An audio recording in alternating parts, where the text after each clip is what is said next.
Olá, meu amigo e minha amiga, aqui é Miguel Castro, narrador de Vozes Pretas Importam, e hoje você vai conhecer uma história que vai mexer com cada pedaço do seu coração. Antes de começarmos, se inscreva no canal e me diga de onde você está nos ouvindo. É sempre emocionante saber onde as nossas histórias chegam. Prepare-se porque a emoção começa agora.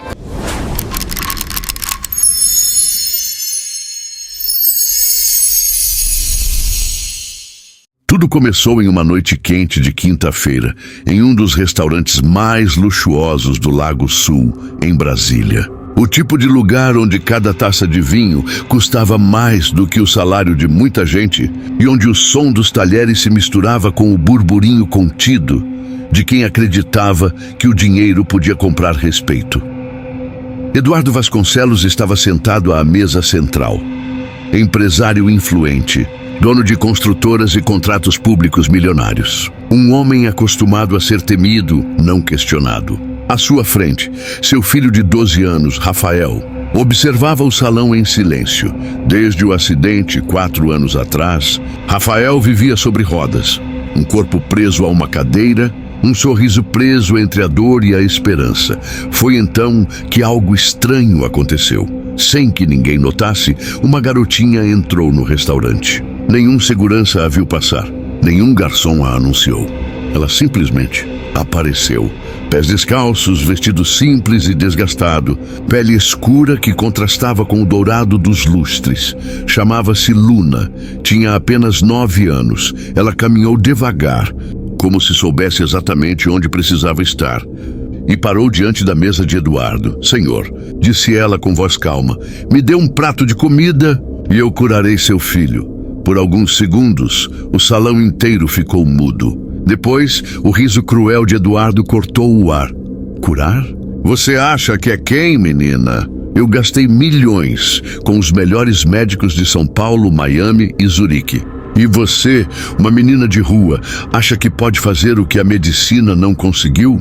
Os clientes riram discretamente, tentando esconder o constrangimento. Rafael abaixou os olhos. "Por favor, senhor", insistiu Luna. "Só um prato de comida." Eduardo bateu na mesa. "Segurança! Tirem essa coisa daqui antes que eu perca a paciência." Mas os seguranças hesitaram. Havia algo nos olhos da menina que os fez recuar. Ela não parecia com medo. Nem irritada parecia. Certa Rafael, com a voz trêmula, tentou intervir. "Pai, talvez devêssemos ouvir o que ela tem a dizer." "Cale a boca, Rafael. Isso é um golpe, e eu não vou ser enganado por uma mendiga." O salão inteiro observava. O ar parecia pesado, como se o tempo tivesse parado. Luna deu um passo à frente. "Você sente algo nas pernas agora?" E perguntou, olhando para o garoto. Rafael hesitou. Depois, sua voz saiu quase num sussurro. "Eu sinto um formigamento." "Pare com isso", gritou Eduardo, empurrando a menina. "Não toque nele." Luna caiu, mas não chorou. Apenas se levantou, ajeitou o vestido e olhou para ele com uma calma que doía. "Você acabou de cometer um erro muito grave", disse. "Está me ameaçando sua..." Antes que ele terminasse, Rafael soltou um grito. "Pai!" Eu mexi os dedos dos pés. O salão congelou. Todos olharam para o garoto e ali, diante de dezenas de testemunhas, os dedos realmente se moveram. Lentamente, de forma impossível. Eduardo recuou, sem acreditar. Isso é truque." Mas Luna apenas olhou para o menino, sorriu e disse, "Isso foi só o começo." Virou-se e começou a caminhar em direção à porta. Os seguranças abriram caminho sem dizer uma palavra. Na entrada, ela parou, olhou para trás e disse, com voz suave, mas firme, "Agora ele terá que reconquistar o que acabou de perder." E saiu. O silêncio que ficou era quase sagrado. Ninguém sabia o que havia acontecido, mas todos sabiam que nada naquela noite seria esquecido. Eduardo Vasconcelos, o homem mais poderoso do salão, estava pálido e pela primeira vez em anos sentiu medo. Nas horas seguintes àquela noite, o nome Luna não saía da cabeça de Eduardo Vasconcelos. O homem que controlava contratos públicos, políticos e empresários agora se via refém de algo que não entendia: o impossível. Rafael dormia, exausto, depois de tentar repetir o movimento dos dedos dezenas de vezes e conseguir todas elas, mas Eduardo não. Eduardo passou a madrugada em claro, assistindo às câmeras de segurança do restaurante. Rebobina. De novo. Senhor, já olhamos 30 vezes. Mais uma. As imagens mostravam clientes entrando, garçons servindo, o maître conduzindo casais às mesas. Mas Luna não. Ela simplesmente não aparecia. Era como se tivesse se materializado no salão. Eduardo se levantou furioso, varrendo os papéis da mesa com um golpe. Isso é impossível. Ninguém entra num restaurante de luxo assim, sem ser visto. Ela deve ter cúmplices. Ligou para seus seguranças, detetives, até para contatos na Polícia Civil. Quero essa menina encontrada. Procurem em abrigos, escolas, igrejas, hospitais. Virem Brasília de cabeça para baixo se for preciso. Nos dias seguintes, a obsessão cresceu. Ele ofereceu os 50 mil nus de recompensa. Mandou publicar anúncios e espalhar cartazes. Mas quanto mais ele procurava, menos encontrava. E aos poucos, a cidade começou a falar. No Lago Sul, diziam que a menina era uma santa reencarnada. Nas ruas da Ceilândia, diziam que era um anjo que aparece para quem precisa mudar. Nas redes sociais, começaram a circular vídeos amadores. Pessoas que juravam tê-la visto perto de hospitais, ajudando crianças, acalmando idosos. Eduardo, porém, só via uma coisa: ameaça. Ela está zombando de mim, repetia trancado em seu escritório. Quer me destruir publicamente. Rafael tentava argumentar: pai, e se ela só quisesse ajudar? Ela não pediu dinheiro. Cala a boca, Rafael. É assim que eles começam. Primeiro encantam, depois manipulam e no fim te arrancam tudo. Mas algo dentro dele já começava a se quebrar. Durante uma reunião com seus advogados, Eduardo teve um surto, bateu na mesa, gritou com funcionários, acusou todo mundo de traição. Vocês estão me escondendo alguma coisa. Aposto que ela está sendo protegida. As pessoas começaram a evitá-lo. O homem imbatível estava perdendo o controle. Enquanto isso, algo curioso acontecia em Brasília. Pessoas que haviam sido destruídas por Eduardo começaram, misteriosamente, a se reerguer. A professora Helena, demitida após denunciar fraudes nas escolas públicas, foi contratada como diretora de uma instituição prestigiada. O pequeno comerciante Seu Carlos, que perdera tudo após um processo injusto movido pela empresa de Eduardo, abriu uma nova padaria, financiada, segundo ele, por uma garotinha de olhar sereno que apareceu do nada, e os relatos se repetiam. De Ceilândia ao plano piloto, uma menina negra de 9 anos, calma, de fala doce, que aparecia quando tudo parecia perdido. Ninguém sabia de onde ela vinha. Ninguém sabia para onde ia. Luna estava em todos os lugares e em lugar nenhum. Eduardo começou a acreditar que estava sendo perseguido. Ela está por trás disso tudo, murmurava para o espelho. Quer me destruir, me humilhar. O reflexo que o encarava parecia o de um homem mais velho, cansado, assombrado. Você acha que é Deus, menina? Gritou sozinho no banheiro. Você não vai vencer. Mas ao mesmo tempo, uma sombra de dúvida se infiltrava em seu coração. Porque, apesar de todo o ódio, o impossível ainda ecoava em sua mente. Pai, eu mexi os dedos dos pés.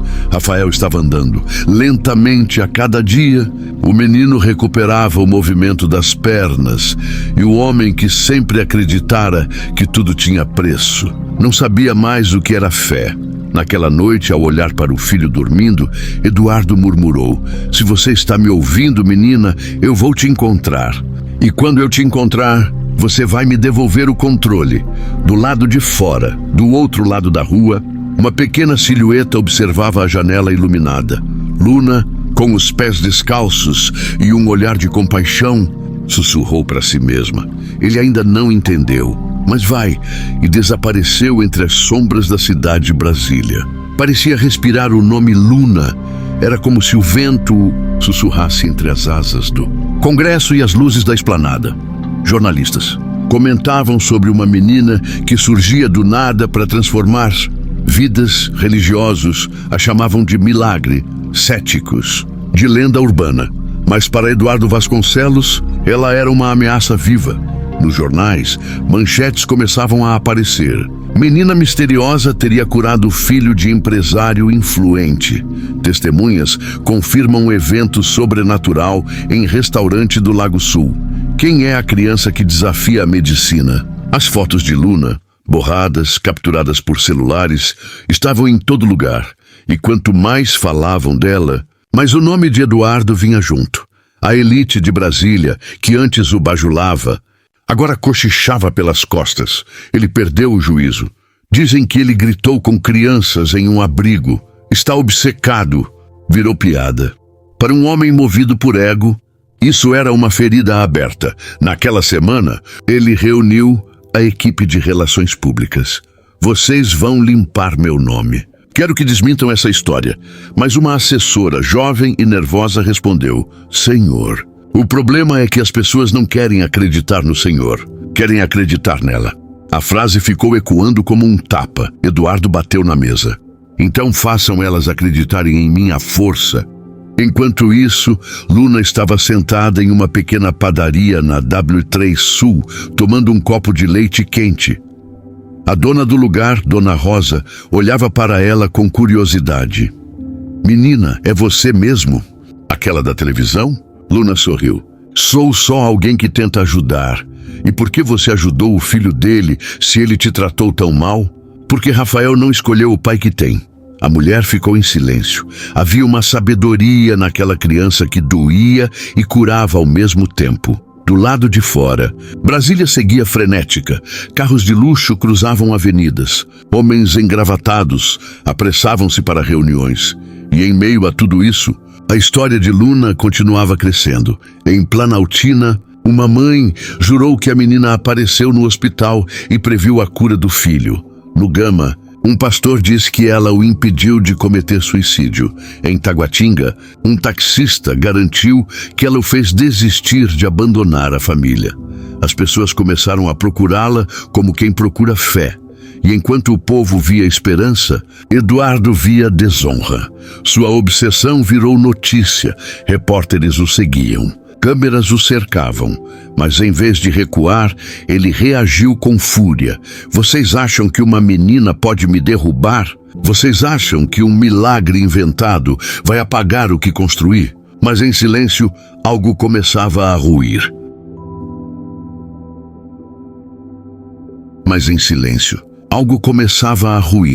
O conselho de administração de suas empresas convocou uma reunião. Os investidores estavam preocupados com a imagem pública. As ações despencavam. E a cada tentativa de se defender, Eduardo cavava mais fundo. Chamou jornalistas de mentirosos, funcionários de traidores, e chegou a dizer em público: essa menina é uma farsa. Um truque psicológico de quem quer me ver destruído. Mas ninguém acreditava. No mesmo dia, Rafael deu uma entrevista para um pequeno portal de notícias. Ele apareceu sorrindo, andando com dificuldade, mas de pé. Quando perguntado sobre o que aconteceu, respondeu apenas: ela me ensinou a acreditar no que não se vê.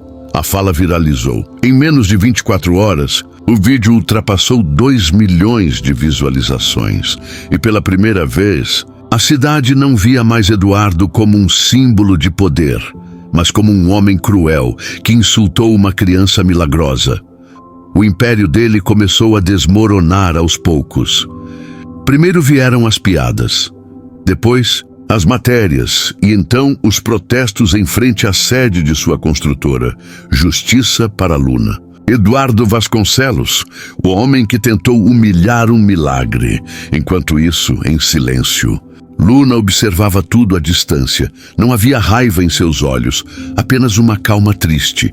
Ele ainda pode mudar, disse a Dona Rosa, mas primeiro precisa cair. Do outro lado da cidade, Eduardo Vasconcelos olhava para o espelho e pela primeira vez não reconhecia o homem refletido.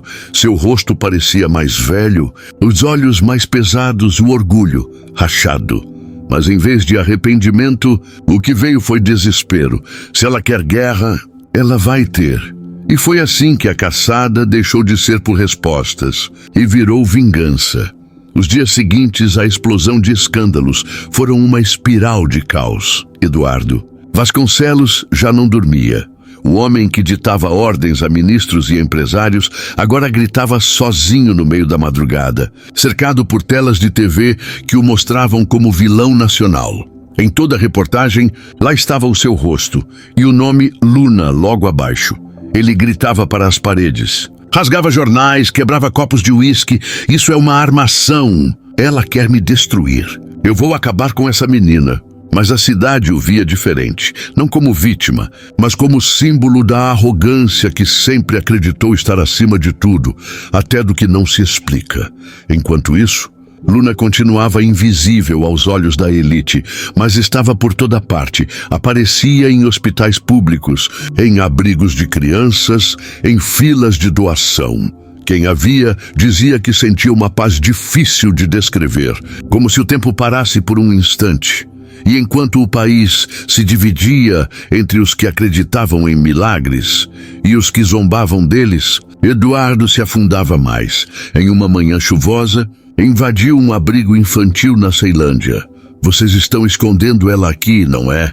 Digam onde ela está. As crianças choravam.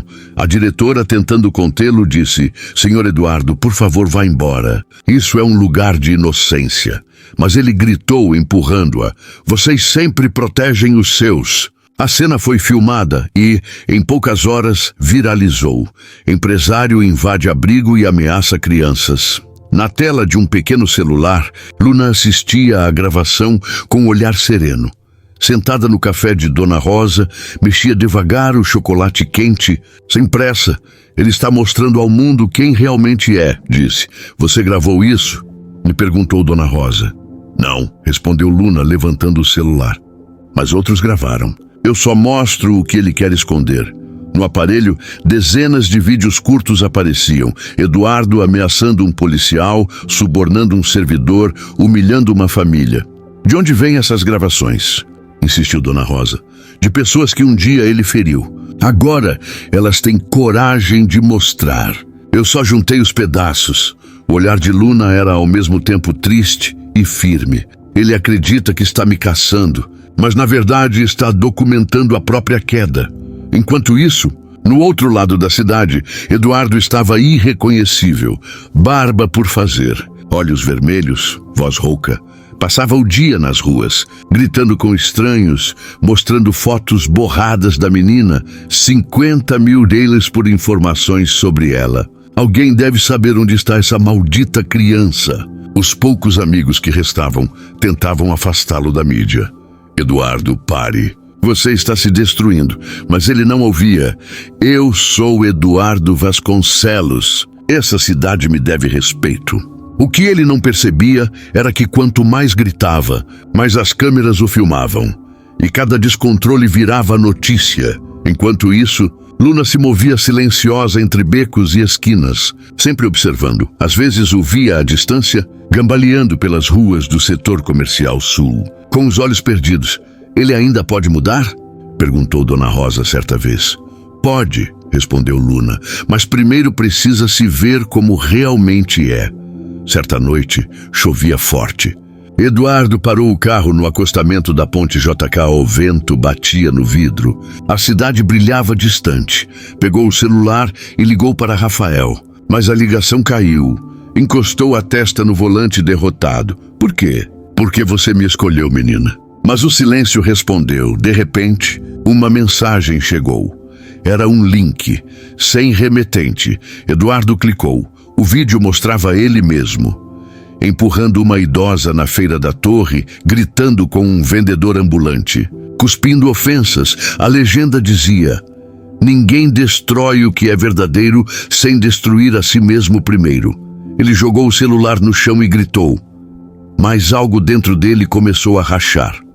O orgulho, o ódio, a ilusão de controle, tudo se despedaçava. Enquanto ele afundava em desespero, Luna caminhava pelas ruas silenciosas, sob a chuva, dizendo baixinho: algumas feridas precisam sangrar antes de cicatrizar. E naquela mesma noite, as luzes da cidade começaram a se voltar para um novo espetáculo. A transmissão ao vivo da queda de um homem que acreditava ser intocável. Na manhã seguinte, O Brasil acordou com o nome Eduardo Vasconcelos, estampado em todos os telejornais. Mas dessa vez, não como um empresário de sucesso que construiu impérios, e sim como o homem que perseguiu uma criança. Às 9 horas da manhã, o Noticiário Nacional interrompeu sua programação. Na tela, uma jornalista de expressão firme aparecia diante das câmeras. Patrícia Monteiro. Repórter investigativa, Boa Manhã Brasília. O que você está prestes a ver é resultado de 15 dias de apuração. Vídeos, áudios e depoimentos mostram o comportamento chocante de um dos empresários mais poderosos da capital. Atrás dela, um telão exibia o rosto de Eduardo, sério, cansado e agora público.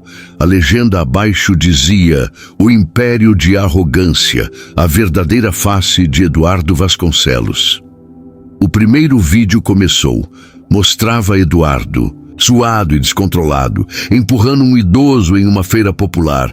Essas pessoas sempre protegem os seus. Ele gritava, apontando o dedo no rosto do homem. A plateia do estúdio ficou em silêncio. Em seguida, imagens dele invadindo o abrigo infantil. As crianças choravam. Vocês estão escondendo ela. Eu sei que estão. E berrava ele fora de si. As câmeras flagraram o exato momento em que ele empurrava a diretora. A repórter continuou. Durante semanas, Eduardo Vasconcelos perseguiu uma menina de 9 anos pelas ruas de Brasília. O motivo? Um suposto milagre que devolveu o movimento ao seu filho. Milagre que ele se recusou a aceitar. Eduardo assistia àquilo do escritório.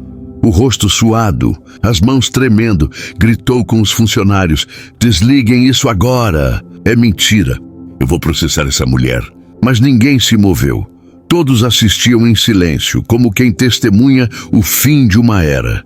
O segundo vídeo começou. Dessa vez, mostrava Eduardo subornando um policial. Quero essa menina encontrada. Quanto você quer para virar a cidade de cabeça para baixo? O policial recusava, e Eduardo jogava um maço de dinheiro sobre a mesa. O país inteiro viu. A imagem era inegável. Patrícia continuou, implacável. E não é apenas isso. Temos provas de que Vasconcelos arruinou a vida de dezenas de famílias humildes, manipulando licitações e destruindo reputações. Mas talvez o mais perturbador seja o início dessa história. O telão mudou, mostrou o restaurante do Lago Sul, mostrou Luna pequena, descalça de olhar calmo, e mostrou Eduardo chamando-a de coisa, gritando para que a retirassem. Mostrou o exato instante em que Rafael dizia: pai, eu sinto meus pés. O silêncio que se fez no país foi absoluto. Milhões assistiam, paralisados. Eduardo caiu na poltrona, a respiração pesada. Seu celular começou a tocar sem parar. Investidores, advogados, jornalistas, mas ele não atendeu. Não havia mais o que dizer. De repente, a porta do escritório se abriu e lá estava ela, Luna, calma como sempre. O vestido simples. O olhar firme, parecia não ter envelhecido um dia desde o restaurante. Você, murmurou Eduardo com a voz rouca, você planejou tudo isso? Luna deu um passo à frente. Não, senhor Vasconcelos. Eu apenas deixei o senhor mostrar quem realmente é. Atrás dela, uma segunda figura apareceu, Rafael de pé andando. O mesmo menino que um dia olhou para o pai com medo, agora o olhava com tristeza. Pai, disse ele, eu vi tudo. O que você fez com ela, com as pessoas, com você mesmo. Eduardo se virou desesperado. Rafael, eu fiz tudo por você. Por nós, essa menina manipulou todo mundo. Não, pai. Ela me curou. E você destruiu tudo o que ela tentou salvar. As palavras do filho caíram sobre ele como uma sentença. Luna respirou fundo. Eu não vim por vingança. Vim para lembrar o senhor do que perdeu. Eu perdi tudo. Gritou ele. Não, disse ela com calma. O senhor perdeu a si mesmo. Eduardo caiu de joelhos. O som dos repórteres e câmeras ecoava do lado de fora do prédio. Sua imagem estava em todas as telas do país. E, Diante dele, a menina que ele tentou destruir se tornava o espelho do seu fracasso e da sua possível salvação. Naquela tarde, Brasília parecia assistir a uma execução pública, não com armas, mas com verdades. O noticiário não parava. Empresário Eduardo Vasconcelos é afastado do comando de suas empresas. O conselho vota por unanimidade pela demissão imediata. Fortuna bloqueada pela justiça. Fortuna bloqueada pela justiça. O homem que sempre acreditou que o poder comprava silêncio, agora ouvia sua própria ruína ecoar pelas avenidas da cidade que um dia o temeu. Do lado de fora do prédio, jornalistas, manifestantes e curiosos se aglomeravam. Cartazes tremulavam sob o sol escaldante do cerrado. Justiça para Luna. O dinheiro não compra dignidade. A cura não é física, é moral. Eduardo observava tudo da janela dos vizinhos do andar. Do outro lado da rua, a estátua da justiça parecia encará-lo. Olhos vendados, mas naquele dia era como se o visse. O telefone tocou. Era o advogado. Eduardo, os bancos congelaram suas contas. Há mandados de busca e apreensão. E o conselho divulgou uma nota oficial de repúdio. Eduardo respirou fundo. Quanto ainda me resta? Reputação? Nenhuma. Do outro lado da linha, o advogado hesitou. Mas há algo mais. Fale. O vídeo do seu filho andando está entre os 10 mais vistos do país. Eduardo se virou. A TV do escritório mostrava a imagem de Rafael caminhando, sorrindo, com Luna ao fundo. Na legenda, lia-se: o milagre que o dinheiro não comprou. Ele desligou o telefone e sentou-se. Exausto, durante anos, mandou, gritou, controlou. Agora, não restava ninguém para obedecê-lo. O som do vento entrando pela janela aberta parecia zombar dele. Pela primeira vez, o silêncio pesava mais que qualquer derrota. E então, um ruído metálico. A porta se abriu. Luna entrou novamente. "Por que você voltou?" perguntou ele, sem forças para disfarçar o desespero. "Porque há algo que ainda precisa ser curado." "Curado?" Ele riu, um riso sem alegria. "Você já destruiu tudo o que eu tinha. Quer o que agora? Que eu me ajoelhe?" "Não quero que se ajoelhe", respondeu Luna, caminhando até a mesa. "Quero que se levante, de verdade." Ele a observava em silêncio. Havia algo diferente naquele momento. Não era ódio, era espelho. Era ele se vendo através dos olhos de uma criança que nunca teve nada, mas carregava tudo o que ele perdeu. "Por que curou o Rafael?" Ele perguntou com voz trêmula. "Porque ele ainda pode escolher ser diferente. E o senhor também." Eduardo desviou o olhar. "O que eu faço agora?" "Comece admitindo que perdeu o que nunca foi seu." Ela se virou para sair antes de cruzar a porta. Disse: "A verdadeira cura, Sr. Vasconcelos, não acontece quando o corpo se levanta, mas quando a alma se ajoelha." A frase ficou pendurada no ar, como uma sentença. Quando a menina desapareceu, Eduardo sentou-se no chão, chorou. Não o choro de raiva, mas o choro de quem vê pela primeira vez o próprio reflexo e percebe que sempre odiou o que via. Do lado de fora, o som dos helicópteros e das câmeras continuava, mas naquele escritório, o barulho que mais importava era o som de um homem se despedaçando e começando, sem perceber, a renascer. Naquela noite, a televisão mostrava multidões nas ruas pedindo punição exemplar, mas em meio à indignação, uma nova conversa surgia nas redes. Será que a menina perdoou? Será que ele ainda pode mudar? E em uma pequena praça no Guará, Luna observava as luzes da cidade e disse baixinho: "Às vezes, o castigo é apenas o começo da cura." No dia seguinte, as portas da mansão de Eduardo foram lacradas. Carros oficiais, advogados, câmeras, tudo o que restava dele era uma figura sozinha, cercada por repórteres, descendo as escadas em silêncio. Rafael o esperava na calçada. Não disse nada, apenas o olhou. Não como filho, Mas como alguém que ainda acreditava que as pessoas podem mudar, Eduardo baixou a cabeça e pela primeira vez não tentou se justificar. O Império Vasconcelos havia ruído, mas nas ruínas talvez nascesse algo que nem ele acreditava merecer: redenção. 6 meses se passaram desde o colapso do Império Vasconcelos. Brasília já seguia seu ritmo de sempre. O vai e vem de carros na Eixão, o brilho das luzes do Congresso refletindo nas águas do Lago Paranoá. Mas para Eduardo, o tempo havia parado. Ele morava agora em um pequeno apartamento alugado na Ceilândia, com paredes descascadas e cheiro de mofo. Aquele homem que um dia vestira ternos italianos e tomava vinhos caríssimos agora passava as tardes olhando para a janela, observando as crianças brincando na rua. A solidão era sua única companhia. De vez em quando, chegavam cartas, convites para entrevistas, propostas de livros, até convites para debates sobre moralidade. Ele rasgava todas. Não quero fama de arrependido. Quero silêncio. Mas o silêncio doía, até que em uma manhã de terça-feira o telefone tocou.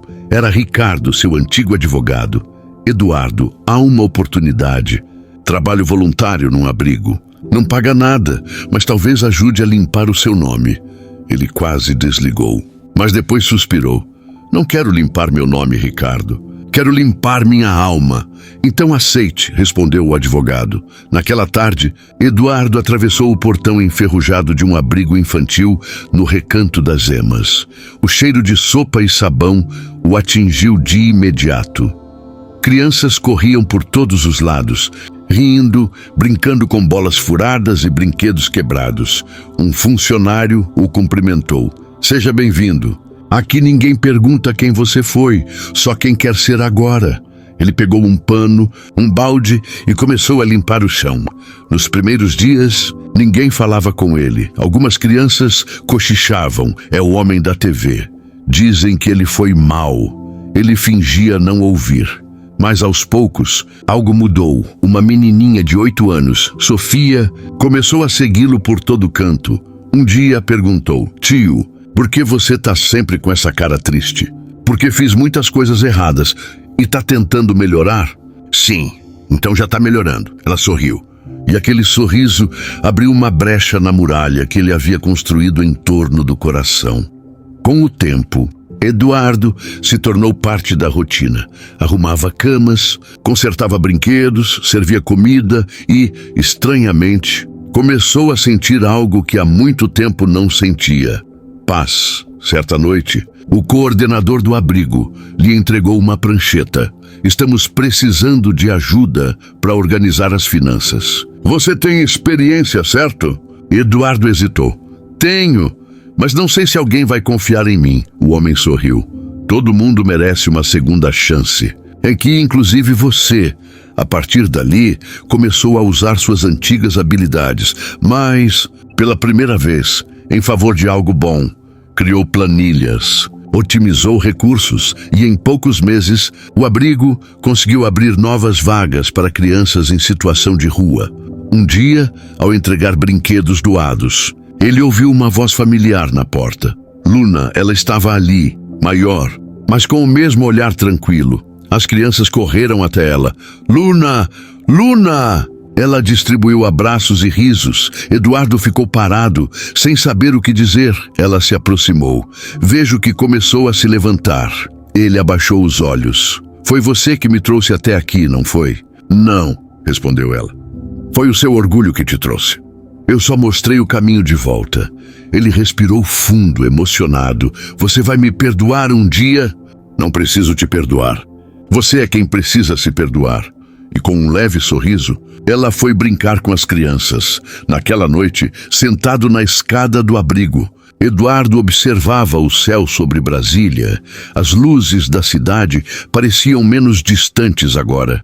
Pegou um pedaço de papel e escreveu: a menina que eu tentei destruir me ensinou que o poder não está em quem manda, mas em quem escolhe curar.